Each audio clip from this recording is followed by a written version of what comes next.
Hey, I'm Brad Taylor, and welcome to Your Best Life for Eternity Now podcast. And today's topic is, well, we'll get to that in just a minute.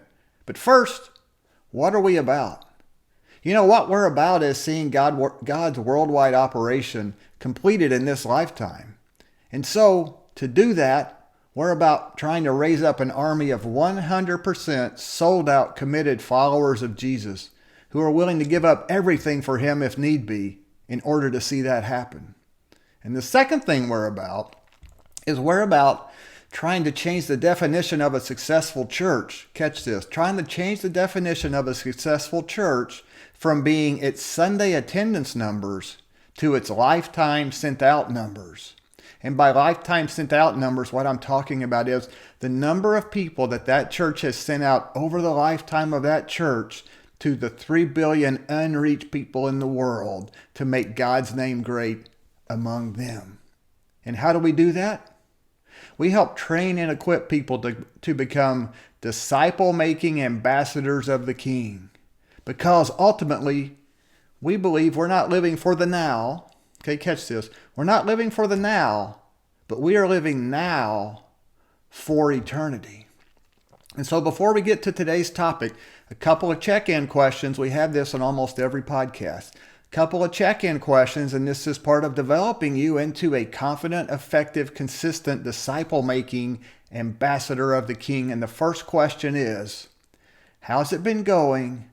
Listening to the Holy Spirit, and then immediately obeying Him, regardless of the consequences to yourself or others. This is really one of the big principles of being a confident and effective disciple-making ambassador of the King, is learning to listen to the Holy Spirit, hear what He has to say, and then immediately doing what it is that He says, regardless of the consequences to yourself or others, which actually can be kind of scary, right?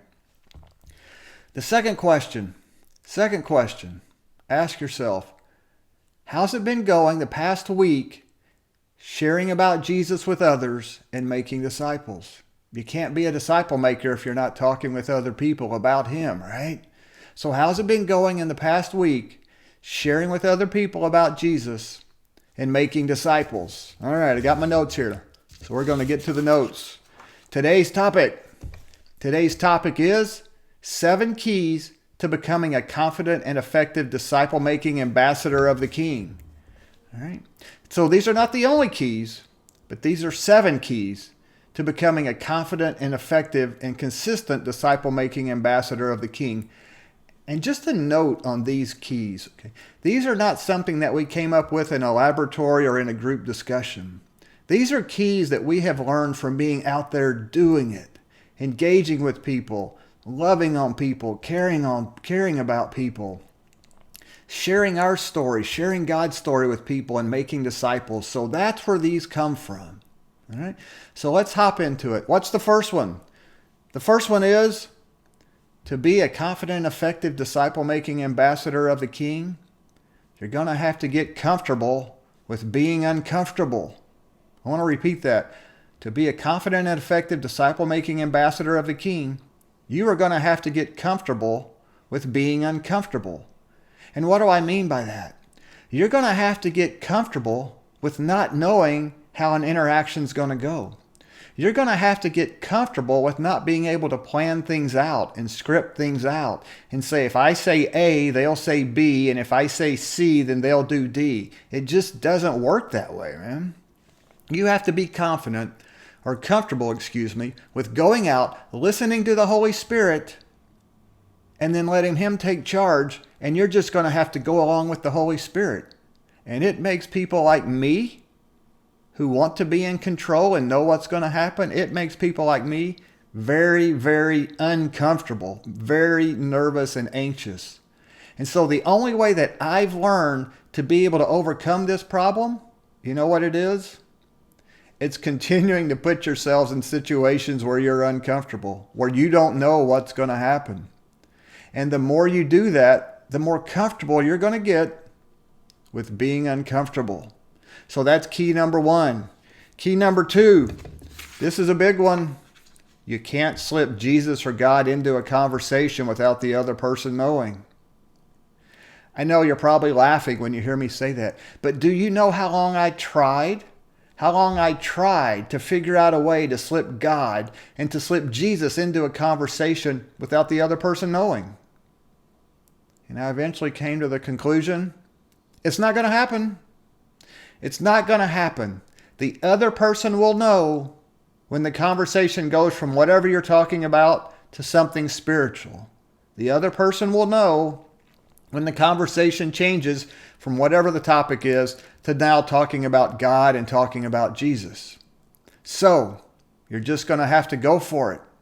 You're just going to have to go for it and deal with the awkwardness of bringing up something spiritual and see where it goes. But remember, your job is not to convince people they have to listen to what you're saying.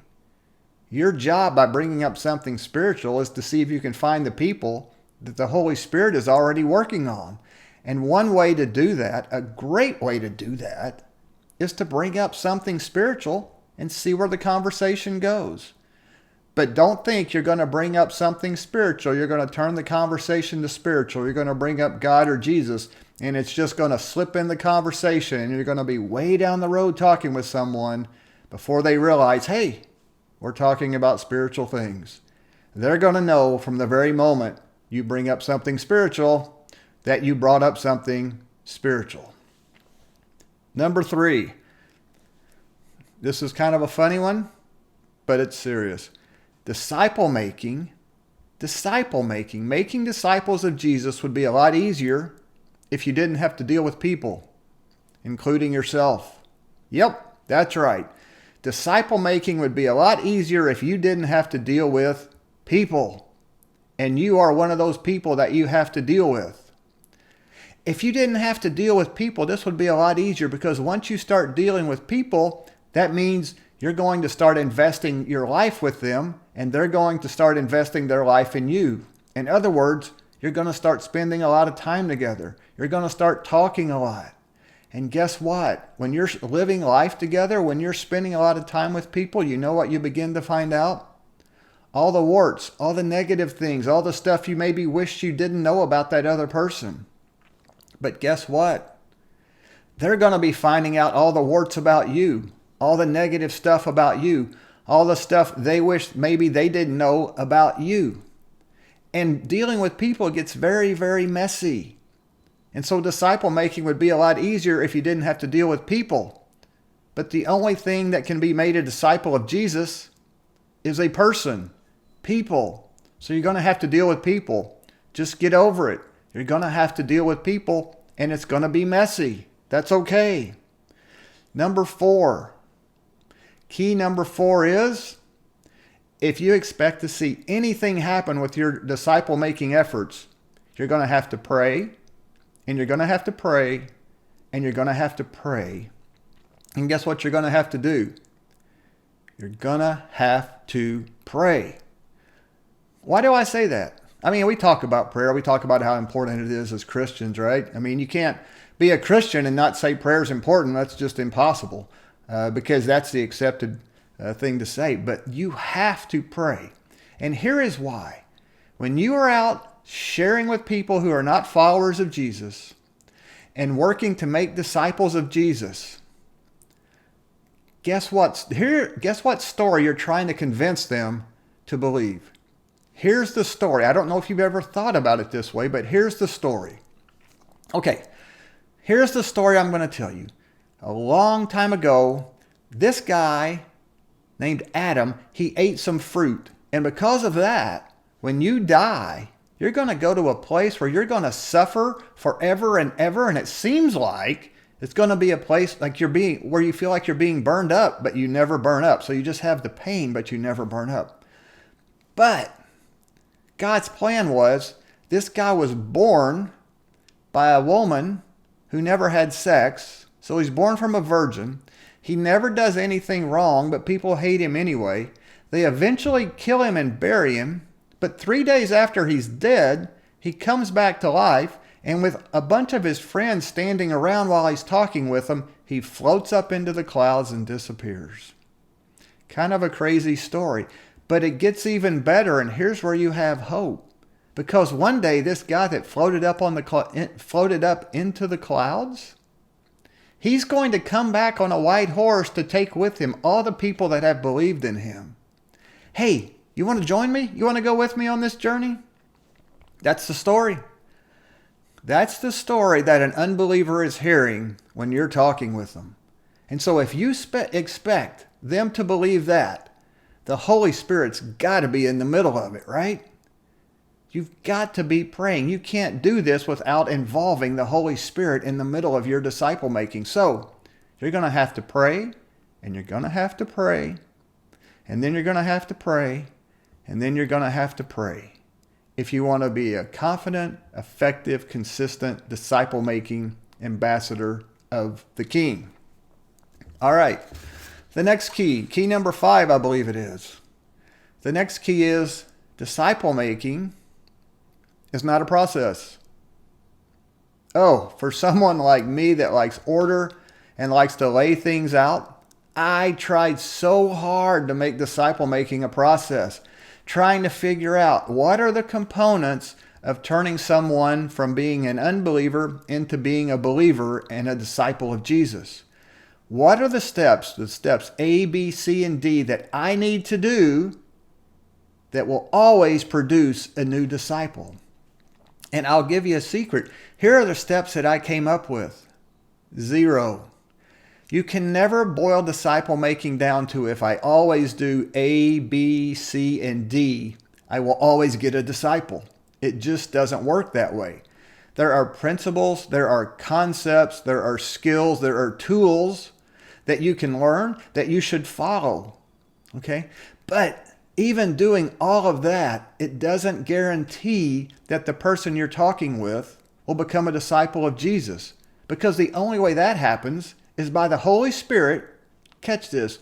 The only way a person becomes a disciple of Jesus is what? By the Holy Spirit taking someone who is dead and making them alive. And there is no A, B, C, D, E, F, G steps that we can do that will make that happen, because that is beyond our power.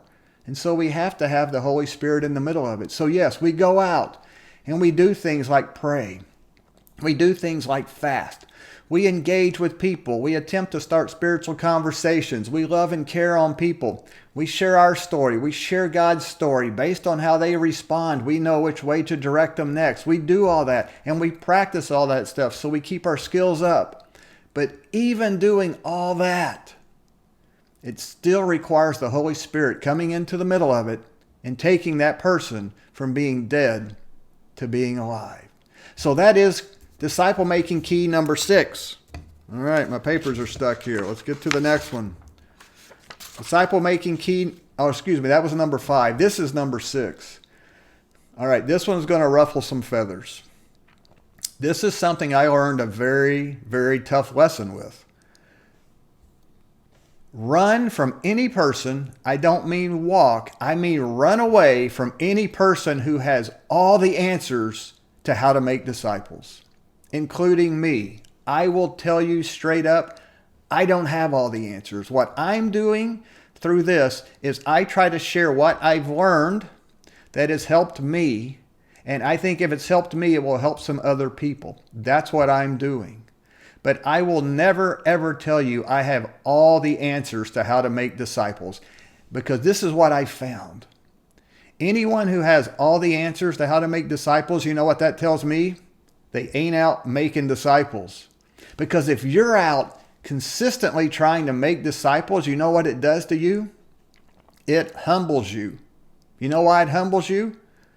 Because being out making disciples is not an easy process. Like we were talking about before, there are no steps that you can follow that always get the results that you want. So if you're out making disciples, it will humble you, because you have to rely on the Holy Spirit, and you realize it is not all within your own power. And so if someone comes in and has all the answers, they are not out making disciples. Run from them. They are not going to help you. And I used to do this. I would hear someone and they would say, oh, you need to do it this way, and this way. This is how you make disciples. And then I would think, oh, maybe that's my problem. I'm not doing it right. And then I would try to do what they said. I'm like, this isn't working. This is not even treating people with respect.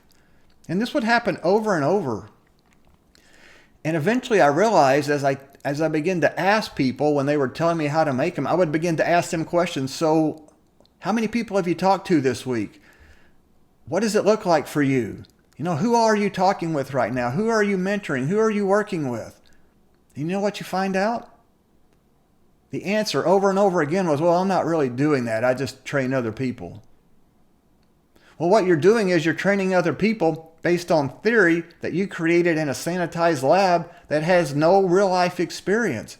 I'm not interested in listening to that. I want to talk to people that are out doing it, that have experience that comes from doing it. So if you hear someone that has all the answers, including us, I know we have a course, a Foundations of Disciple Making course. And what it is I am sharing what I have learned that has helped me tremendously jumpstart my ability to be a confident and effective and consistent disciple maker. But by no means is that the only way to do it. It is just a way to help get you over the barriers of being afraid, of having a busy schedule and not having time, and of not knowing what to do or say. Okay? But it is not the end-all be-all of how to do it. But it will. I firmly believe it will help a lot of people jumpstart. But from there, you take these foundational principles that we have in our course, and then you go out and you begin to apply them, and then you begin to tweak and change and modify them to fit you. Okay? So that's number 6. Anyone who has all the answers to what it looks like to make disciples, run away. It'll save you a lot of heartache. Speaking from personal experience. All right. The final key that I'm going to talk about today on becoming a confident and effective and consistent disciple maker is this. And this may get you thinking here a little different than what you may be expecting. Your primary job as a disciple maker is not to teach someone how to listen to what you're saying and then do what you say. No.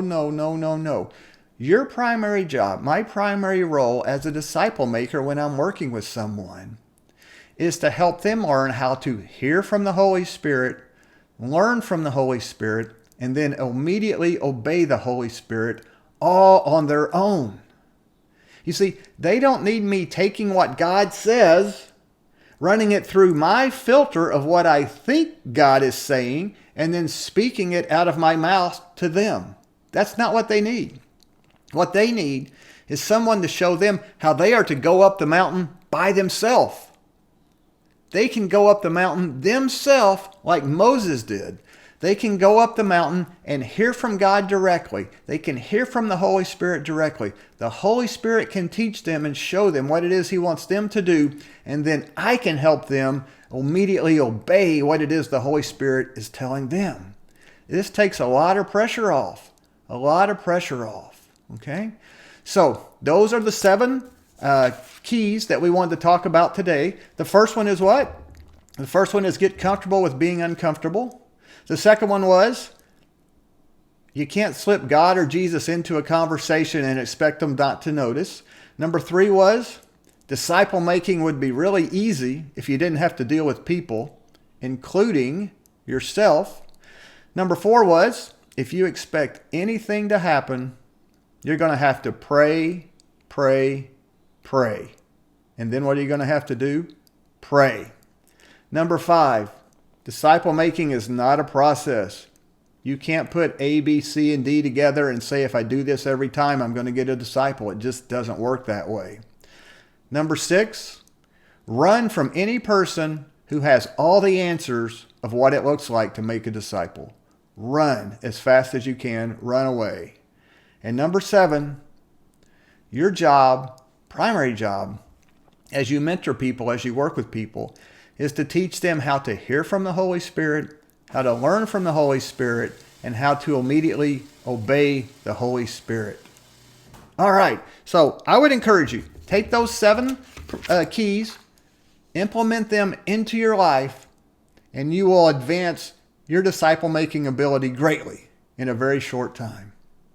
All right, so this isn't everything. We have a lot of ways we put information out there to try to help people become more confident, effective, and consistent disciple-making ambassadors of the King. And one thing we offer is you can get we call it a personal disciple-making strategy report. And this is in the notes below. There's a link to it.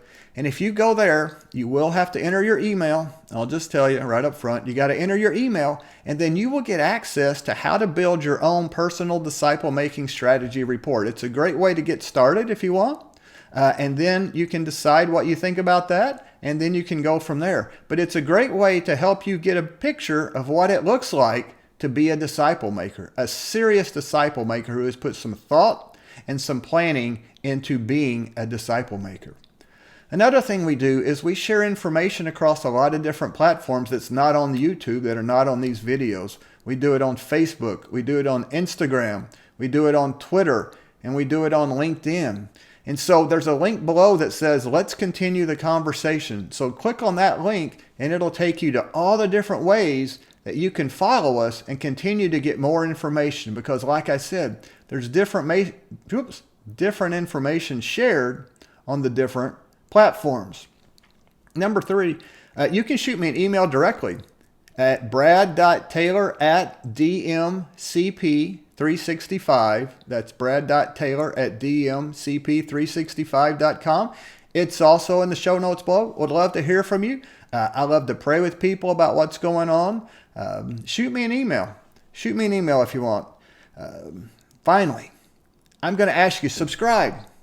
Hit the subscribe button on this so that you'll know when the next video comes out, so that you can continue improving your journey as a disciple maker. Also, if you think this video is providing some good content, share it with some people. Help them move along in their disciple making journey.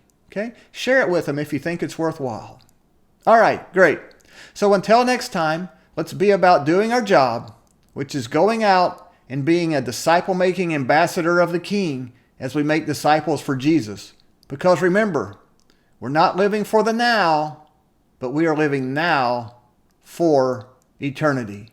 Until all here, this is Brad.